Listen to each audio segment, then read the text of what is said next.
안녕하세요. 디지털 핑스입니다. 암호화폐 소식 전해드리겠습니다. 리플사의 IPO가 예상보다 늦어질 수도 있답니다. 늦어지는 이유가 핀테크 업계의 불황 탓으로 말하고 있습니다. 리플뿐만 아니라 서클 역시도 IPO 일정이 지연될 수 있다고 말하고 있습니다.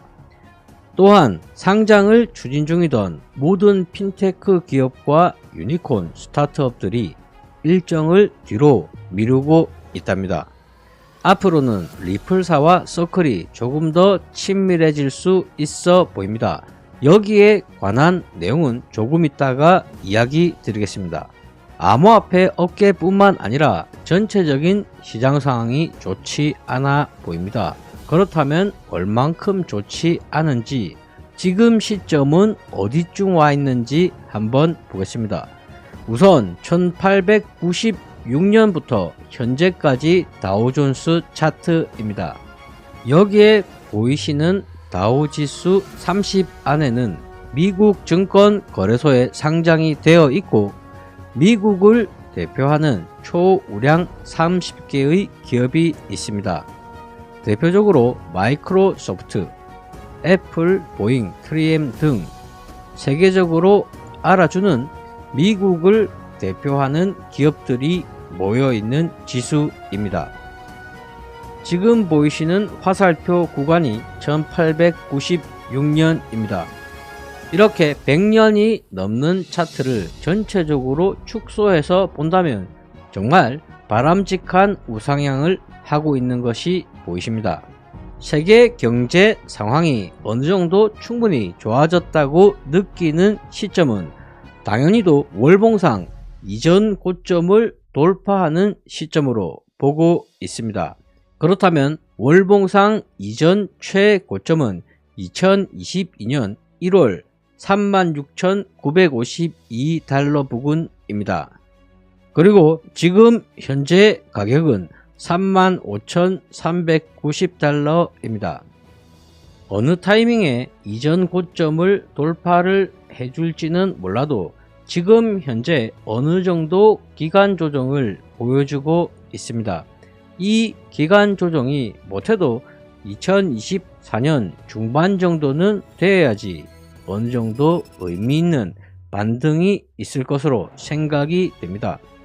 리플사를 포함한 수많은 업계들이 지금 현재 있는 이 조정 기간을 어느 정도 기다리고 있어 보입니다. 다음 소식은 서클과 SBI, 리플사의 파트너사인 SBI의 소식입니다.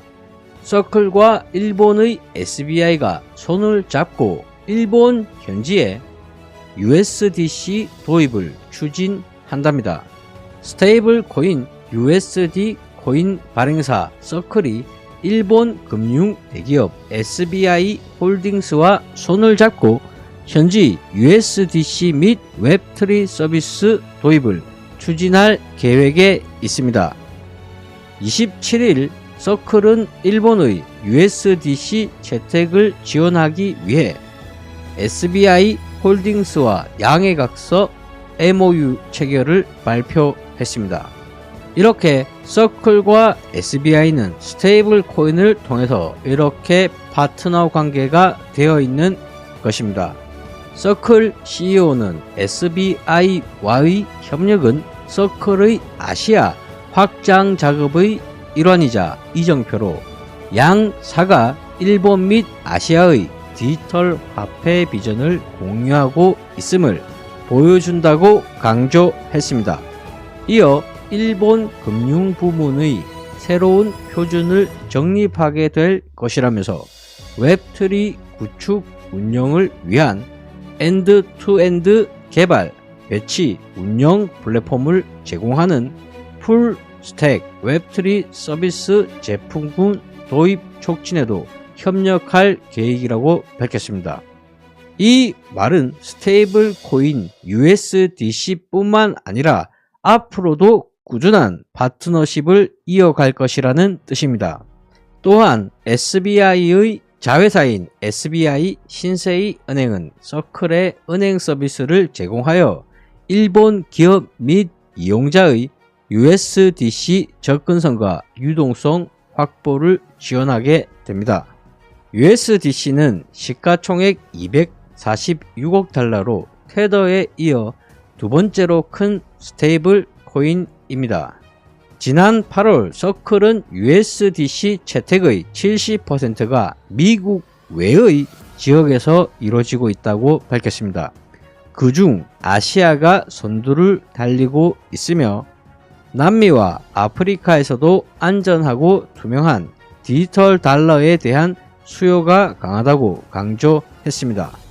이렇게 달러의 페그가 되는 스테이블 코인은 암호화폐 매수뿐만 아니라 자국 화폐의 가치가 순식간에 폭락하는 것에 대비하기 위해서 스테이블 코인을 매수하는 경우도 상당히 많이 있습니다.